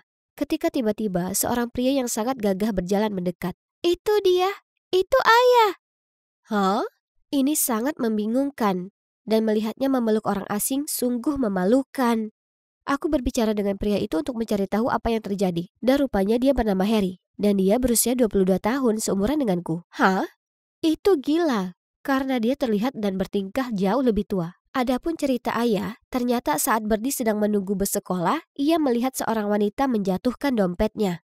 Jadi, dia bergegas mengambilnya dan hendak mengembalikannya. Namun wanita itu berbalik, melihat Berdi memegangnya dan menuduhnya sebagai pencuri. Tepat pada waktunya, Harry muncul dan mengaku sebagai ayahnya untuk menyelesaikan masalah tersebut. Kemudian dia membawanya ke mansion dan mengajaknya berkeliling. Jadi itulah yang terjadi. Aduh, dasar adikku. Berdi telah memberitahuku segalanya. Dia adalah anak yang sangat berharga. Aku akan dengan senang hati mengadopsinya. Tidak mungkin. Kenapa tidak? Kamu senang berada di sini, bukan, Berdi? Zoe, aku sangat suka di sini. Aku bisa bermain dengan Oreo sebanyak yang aku mau. Dan sekarang aku punya ayah seperti Clara dan Polly. Tapi aku tak bisa meninggalkannya sendirian di sini. Tentu saja tidak. Kamu bisa tinggal bersama Berdi. Apa? Kenapa orang sebaik itu tiba-tiba jatuh dari langit? Skeptis, aku memberitahu Harry aku butuh waktu untuk berpikir. Dia tersenyum dan menyerahkan kartu namanya dan menyuruhku menelponnya kapan saja. Apa ini? Harry Atkins, putra tertua dari ketua ETLAC Group. Luar biasa. Namanya tersebar di internet sebagai seorang pemuda kaya dan terpelajar. Jika itu masalahnya, maka pastinya ini sah. Bukan? Aku tidak mampu membayarnya. Aku dan adikku berhak mendapatkan yang lebih baik dari kehidupan ini. Selain itu, alangkah baiknya jika memiliki tempat menginap gratis, ya kan? Jadi, keesokan harinya, aku pergi menemui Harry dan menawarkan bantuan mengerjakan pekerjaan rumah sebagai bayaran. Harry setuju dan memberikan kontrak yang telah disiapkan. Kontrak? Oke, tapi ada klausul di dalamnya yang mengharuskanku tidak menyebutkan aku adalah saudara perempuan Berdi. Ini agak aneh, tapi sudahlah. Tidak masalah, ini adalah kehidupan mewah baru kami. Tunggu, tapi apakah itu berarti aku juga harus memanggilnya ayah? Jadi, ya, kehidupan baruku dimulai. Dan astaga, itu gila. Seorang pelayan memberikanku sarapan di tempat tidur dan mencuci semua pakaianku. Saking banyaknya membantu pekerjaan rumah tangga. Sebenarnya jumlah pelayan di rumah ini lebih banyak dibandingkan jumlah staf di kantorku. Jadi jelas tak ada lagi yang bisa kulakukan. Meski begitu, aku ingin berguna. Karena mendengar mereka terus memanggilku Nona membuatku merasa sangat malu.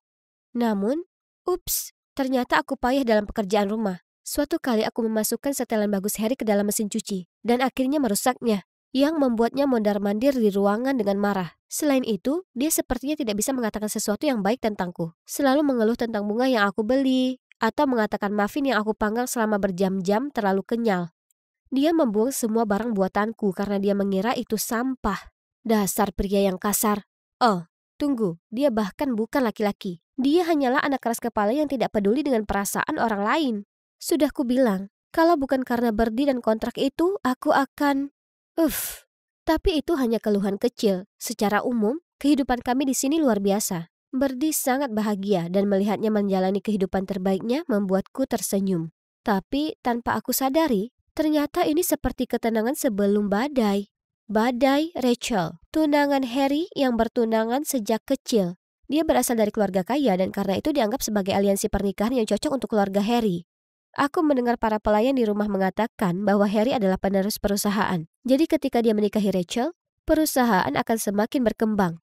Begitu dia melihatku, Rachel terus bertanya pada Harry, "Hei, siapa ini? Kenapa dia di sini?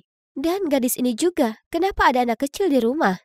"Siapa wanita menakutkan ini?" Mendengar itu, Rachel menatapku dari ujung kepala sampai ujung kaki. Kemudian bertanya padaku, "Kenapa kamu di sini? Bagaimana kamu kenal Harry? Kapan kamu pergi dari sini?" Cukup. Sungguh melegakan. Harry turun tangan tepat pada waktunya, lalu menyeretnya ke ruang baca. Rachel mengikuti Harry, tetapi tidak lupa melingkarkan lengannya di lehernya saat dia menatapku dengan ekspresi puas di wajahnya. Hah? Apa yang dia maksud dengan itu? Apakah dia cemburu? Jika itu masalahnya, maka dia membuang-buang waktunya. Sebab, memang benar aku sedang suka seseorang. Tapi itu bukan Harry. Kalian tahu, 1 minggu yang lalu aku sedang berjalan pulang dari toko kelontong ketika aku bertemu cinta dalam hidupku. Tas belanjaku pecah dan soda, kue, dan keripik kentangku terjatuh. Aku sedang mencoba untuk mengambil semuanya tanpa tertabrak ketika tiba-tiba seorang pria muncul dan membantuku. Lalu dia mengantarku pulang. Namanya Markus dan dia sangat ganteng. Setelah itu, kami bertukar nomor dan terus berkirim pesan sejak saat itu. Markus sangat mudah diajak bicara, jadi aku bercerita padanya tentang segala hal. Mulai dari Berdi yang diadopsi hingga fakta bahwa aku sekarang bekerja sebagai pembantu rumah tangga. Dia sangat manis dan baik hati, dan aku merasa bisa memberitahunya apapun. Dia adalah pangeran impianku. Bagaimanapun, kehidupan anehku di mansion terus berlanjut. Satu hal yang pasti, Harry sangat sayang ke Berdi. Untuk ulang tahunnya, dia mengejutkannya dengan perjalanan ke taman hiburan. Harus kuakui, kami bersenang-senang bersama. Berdi mengajak kami naik komedi putar 5 kali, lalu kami beli es krim. Tiba-tiba, aku melihat Harry menatapku dengan aneh. Apa? Ada es krim di bibirmu. Di sini. Dia mencondongkan tubuh ke depan dan dengan lembut menyeka dengan serbet. Saat itu, kerumunan orang menyerbu masuk dan Harry mengulurkan tangan dan menarikku dan Berdi lebih dekat padanya. Mata kami bertemu dan, ya, kenapa aku merinding dan jantungku berdebar kencang. Apa maksudnya? Apakah dia melakukan itu dengan sengaja atau tidak? Dan kenapa aku merasakan perasaan aneh ini? Saat aku masih tenggelam dalam pikiranku, Harry menghentikan mobilnya dan berkata dia harus melewati tempat kakaknya untuk mengambil beberapa berkas. Hah? Bukankah itu Markus? Markus? Aku berseru. Kalian berdua saling kenal? Aku tidak menjawab, malah mengalihkan perhatianku ke Berdi. Ketika kami sampai rumah, aku terus bertanya-tanya kenapa Markus tidak pernah memberitahu aku siapa dia. Aku kirim pesan untuk bertanya, dan dia menjawab mereka berdua tidak akur, jadi dia tidak ingin aku mengetahuinya. Terlepas dari semua itu, aku begadang semalaman memikirkan Markus. Dan juga Harry. Bisa dibilang aku bingung tentang segalanya. Kemudian, suatu hari Markus dan Rachel tiba-tiba muncul di rumah Harry dengan membawa banyak barang belanjaan. Rachel mengumumkan bahwa dia sedang membuat kue karena sebentar lagi dia akan berulang tahun. Dan kita semua harus membantu. Oke, aneh, tapi terserah. Aku sedang menyiapkan adonan ketika Markus meraih tanganku yang mengaduk dan bersikeras membantuku. Tiba-tiba, Harry menyerbu di antara kami. Setelah melihat ini, Rachel menarik lengannya dan menariknya pergi. Mataku membelalak ngeri saat aku melihat adonan itu terbang ke udara dan perlahan-lahan berceceran ke seluruh tubuh kami. Kami berdiri di sana, berlumuran adonan kue, saat kami semua bertukar tatapan kotor. Oke. Jadi setelah pertunjukan kecil itu, menurutku sudah jelas untuk mengatakan bahwa Harry mempunyai perasaan terhadapku. Kemudian ketika Markus dan Rachel telah pergi, dan aku baru saja mandi, Harry mengetuk pintuku dan tersenyum kepadaku dan berkata, "Zoe, besok ada makan malam keluarga di mana kamu akan bertemu orang tuaku. Jangan khawatir, kamu tidak perlu mengatakan apapun. Sebagai cara mengucapkan terima kasih, aku akan melunasi hutang kuliahmu." Oke, itu aneh, tapi saat ini aku sudah belajar untuk tidak mempertanyakannya lagi. Selain itu, alangkah baiknya jika bebas hutang. Dan itu hanya makan malam, kan? Aku ingin memutuskan pertunangan dengan Rachel. Ini pacarku, dan kami sudah punya anak bersama. Apa? Aku hampir berseru. Tetapi Harry meremas tanganku untuk menghentikanku mengatakan apapun. Jadi aku duduk di sana dengan ekspresi tercengang di wajahku. Tepat pada saat itu, Markus dan Rachel menyerbu masuk. "Hentikan aksinya. Ibu, ayah, dia bukan pacarnya. Dan gadis kecil itu adik perempuannya. Dia hanya seorang pembantu miskin." "Ya, benar. Aku sudah tahu selama ini. Akulah yang menyuruh Markus berpura-pura menyukaimu untuk mendapatkan bukti." Ada apa semua ini?" "Ibu, ayah, menurutku pembohong seperti dia tidak seharusnya menjadi pewaris perusahaan kita. Pikirkan kembali keputusan kalian." Aku tidak mengerti. Apa yang terjadi di sini? Pacar? Anakku siapa? Pewaris dari apa? Aku hanya tahu satu hal, bahwa aku dibodohi oleh kekasihku dan Harry. Aku merasa seperti orang bodoh. Jadi aku langsung meraih Birdie, mengemas semua barang-barangku, lalu segera berlari keluar dari mansion itu. Birdie yang malang dan lugu tampak begitu bingung. Dia terus bertanya di mana ayahnya berada dan kenapa dia tak bisa tinggal bersamanya.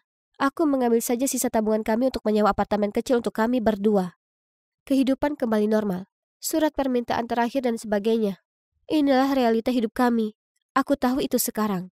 2 bulan terakhir seperti mimpi. Sudah waktunya untuk bangun. Tapi tetap saja, aku kesal setiap kali aku memikirkan bagaimana Harry telah membodohiku. Aku mencari tahu secara online dan melihat artikel tentang bagaimana Markus mengambil alih perusahaan, namun akhirnya bangkrut karena pengambilan keputusan yang buruk. Adapun Harry, dia telah mendirikan startup-nya sendiri, dan tampaknya berjalan cukup baik. Namun kemudian pada suatu hari yang cerah, aku sedang dalam perjalanan untuk menjemput Birdie dari sekolah, ketika seseorang yang aku kenal berjalan di sampingku. "Hei, ini hari yang menyenangkan, kan?" "Harry, apa yang kau mau?" "Lihat. Kuakui pada awalnya, aku hanya memanfaatkanmu untuk membatalkan pertunanganku dengan Rachel. Tapi kemudian, aku menginginkanmu dan Birdie dalam hidupku. Aku mencintaimu, Zoe. Ayo pulang bersamaku."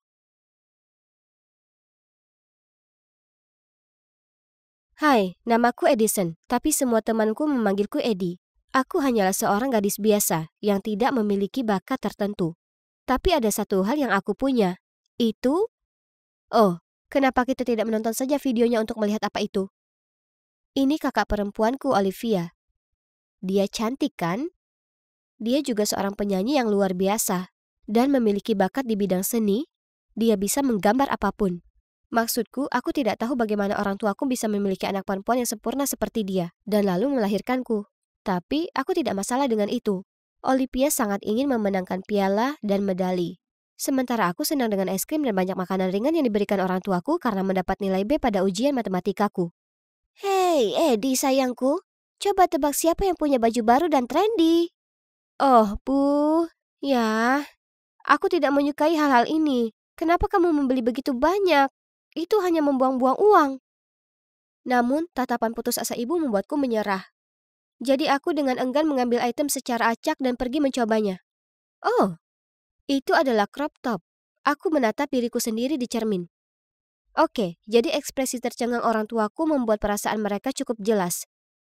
Aku terlihat konyol. Lihat, aku sudah bilang, aku terlalu pendek untuk memakai atasan seperti ini. Tepat pada saat itu, Olivia lewat. Aku segera berlari ke arahnya. Aku pikir kamu harus memiliki atasan ini. Ini akan menonjolkan sosokmu yang cantik. Kamu akan terlihat sangat manis saat mengenakannya. Ibu menggeleng. Tidak, jika Olivia memakai ini, semua orang akan melihat pusarnya. Bukankah itu gunanya crop top? Lalu ayah menjawab. Omong-omong, Liv, kamu mau kemana terburu-buru? Ini bukan klub model yang tidak masuk akal lagi, kan? Ngomong-ngomong soal klub, apakah klub dansa sekolah masih merekrut? Kamu harus bergabung, kamu pasti akan masuk. Saudariku memutar matanya lalu pergi, membanting pintu di belakangnya. Aku sayang dia, tapi sepertinya dia menganggapku menjengkelkan. Dia seperti Ratu Es yang selalu mengucilkanku. Dia tidak pernah mengizinkanku meminjam pakaiannya atau menyentuh barang-barangnya. Dan jika aku mencoba masuk ke kamarnya, dia ketakutan. Bukannya dia jahat atau apa, tapi dia cenderung bertingkah seolah aku tidak ada. Tidak apa-apa, maksudku, aku sudah terbiasa dengan hal itu. Aku menjalani hidupku sendiri dan dia menjalani hidupnya. Itu sebabnya ketika aku pertama kali mendapatkan ponsel dan mulai menggunakan media sosial, aku tidak mencoba mencari profilnya, meskipun aku tahu dia ada di semua platform tersebut. Malam itu, ibu memintaku naik ke atas untuk memanggil Olivia untuk makan malam. Tidak ada jawaban, jadi aku mulai mendorong pintu hingga terbuka. Dia tiba-tiba muncul dari kamar mandi dan berteriak. Hei, apa yang kamu lakukan? Kamu tahu kamu tidak diperbolehkan masuk ke kamarku. Aku mengetuk, tapi kamu tidak menjawab. Ibu bilang ini waktunya makan malam. Dia mendesis padaku dan mengusirku. Kenapa dia harus memperlakukanku seperti aku adalah hama? Cara dia begitu aneh dengan kamarnya sungguh menjengkelkan. Mungkin dia menyembunyikan sesuatu di sana? Nah, mungkin aku hanya terlalu memikirkan hal ini. Olivia selalu seperti ini.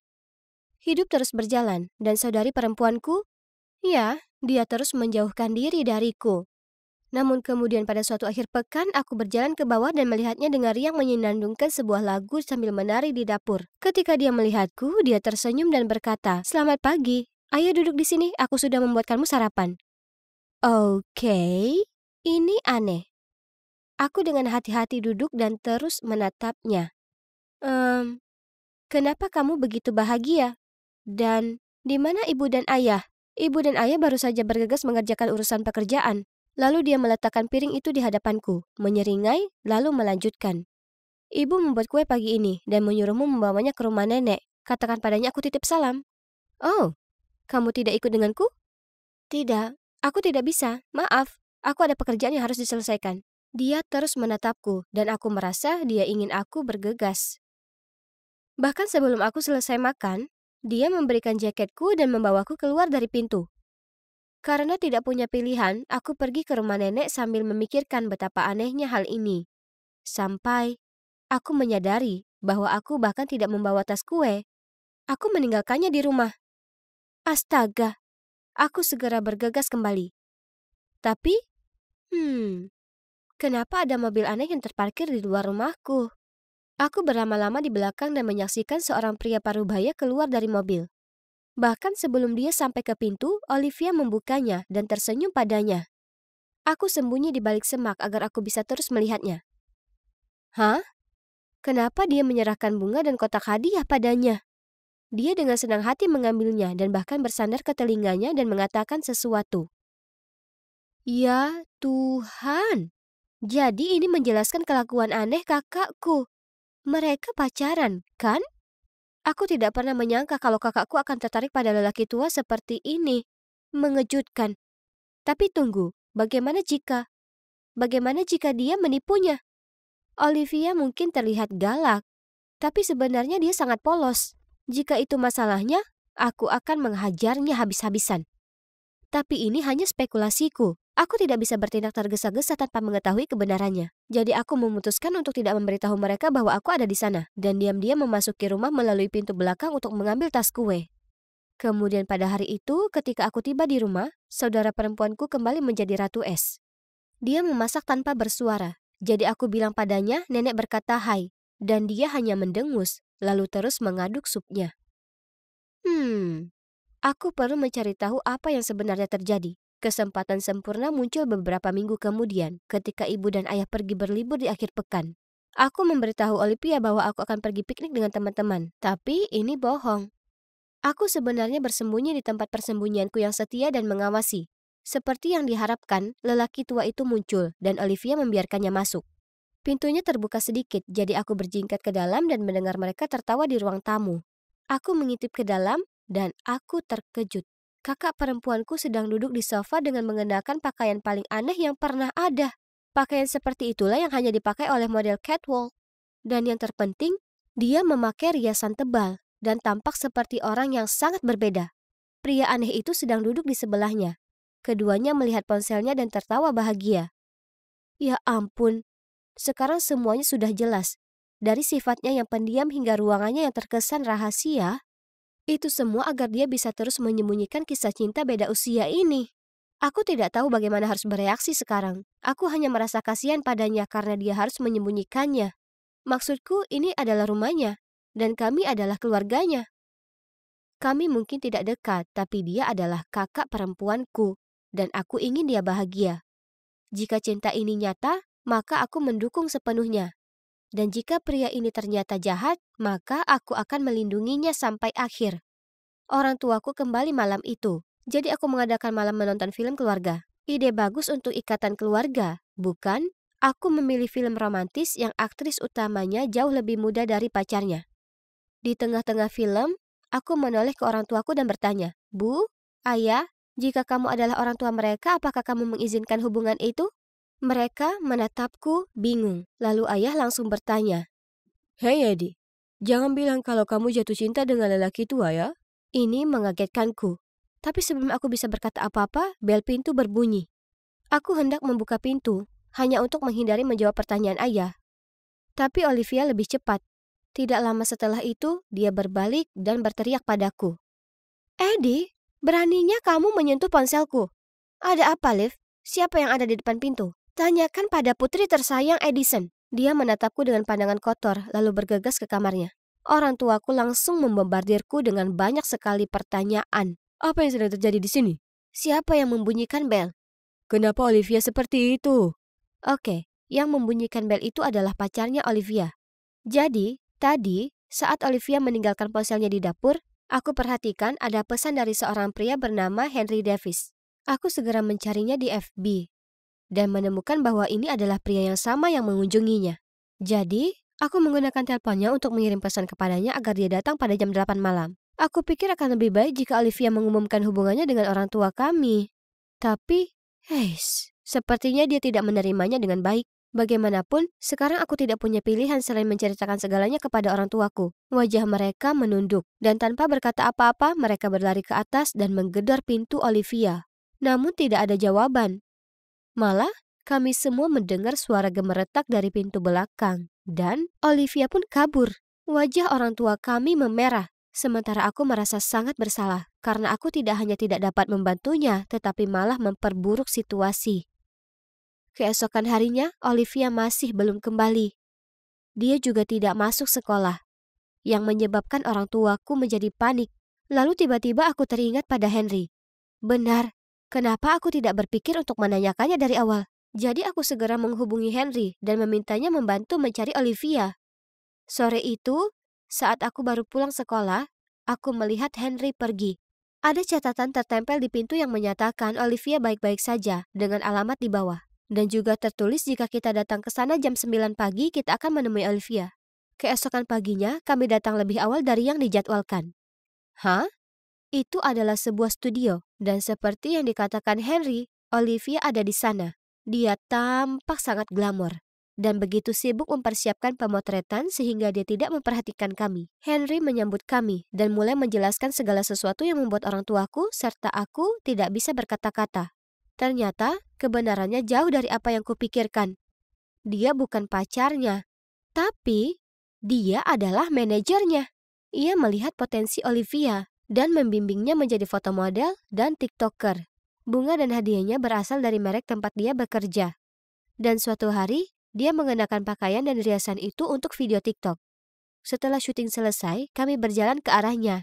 Tapi dia melihat kami dan lari. Aku berhasil menyusulnya lalu berkata, "Kak, kenapa tidak mengatakan yang sebenarnya? Kami adalah keluargamu. Kami akan selalu berada di sisimu."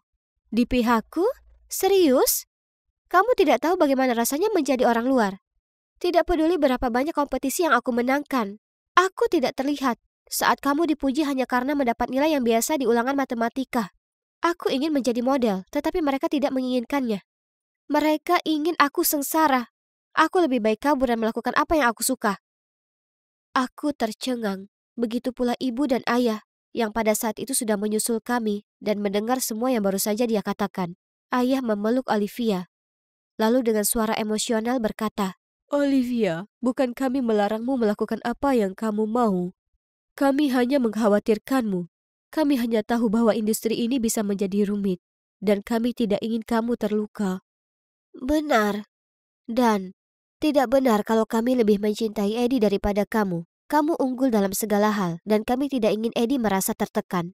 Kami benar-benar minta maaf, Olivia. Kami semua mencintaimu." "Oh tidak, Bu. Jangan khawatir. Aku tidak pernah merasa seperti itu. Sebenarnya, aku selalu mengagumi Olivia. Dan aku sedih saat dia mengabaikanku." Olivia menangis terseduh-seduh, dan seluruh keluarga kami berpelukan erat. Maaf mengganggu, tapi kalian pasti sudah tahu tentang Olivia yang menjadi bintang internet kan? Maksudku, mudah untuk mengetahuinya dari media sosialnya. Aku dengan malu-malu berkata, Aku tidak mengikuti akunnya. Aku pikir dia hanya ingin aku menyingkir." Henry kemudian menepuk kepalaku dan menunjukkan kepada kami akun media sosial Olivia. Wow, dia memiliki jutaan view dan follower. Kami semua menonton beberapa video TikToknya bersama-sama, dan dia benar-benar seorang bintang. Melihat betapa berartinya hal ini baginya, orang tuaku menyetujui gagasan dia menjadi model, dan mereka bahkan berterima kasih kepada Henry. Dan kemudian Olivia menghampiriku. "Hei Eddie, aku minta maaf karena dulu bersikap dingin. Ternyata kamu sangat mencintaiku dan akan mendukungku bagaimanapun caranya. Setidaknya sekarang aku tidak benar-benar jatuh cinta pada lelaki tua. Aku tidak perlu khawatir, ya kan?" Lalu semua orang tertawa. Oh, meskipun rencanaku tidak, berjalan sesuai rencana, aku masih menyebutnya sukses karena semuanya berakhir manis. Kalian kira semuanya sudah selesai ya? Tidak, belum. Ada satu lagi yang ingin aku tunjukkan. Malam itu untuk pertama kalinya, Olivia mengizinkanku masuk ke dalam kamarnya. Wow, rasanya seperti studio mini dengan senter mahal dan ring light dan kamera. Dan koleksi pakaian serta riasannya sangat mengesankan. Oh, ingatkah kamu tentang apa yang aku katakan di awal video tentang menjadi gadis biasa? Ya, itu tidak berubah. Tapi sekarang aku dapat dengan yakin mengatakan bahwa ada satu hal yang aku miliki. Dan itu adalah kakak perempuan luar biasa yang mencintaiku tanpa syarat.